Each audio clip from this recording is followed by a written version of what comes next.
Tradime ha presentado un estudio sobre enfermedades profesionales en el transporte desarrollado por la Universidad Complutense de Madrid que pone de relieve la dureza de la profesión. Somos de los pocos sectores que hay en España productivos que no tenemos reconocida ninguna enfermedad profesional. Creemos que hace falta, hemos dado el paso, hemos hecho un estudio concienzudo, creemos, asesorado por unos grandes expertos como el doctor Juan Castellote, el señor Martín Laclaustra, y estamos aquí para lanzarlo, para que la sociedad lo acoja y lo empuje.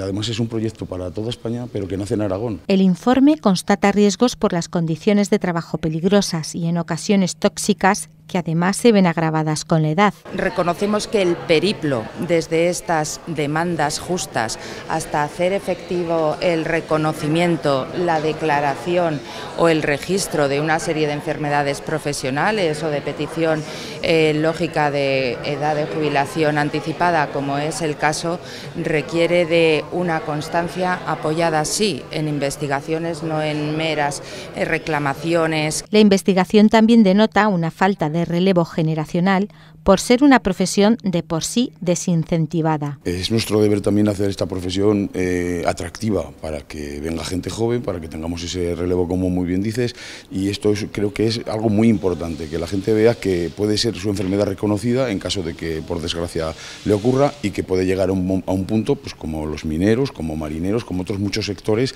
que tienen una jubilación anticipada por la dureza y la penosidad de su trabajo. Creemos que sería un aliciente más para ese relevo generacional.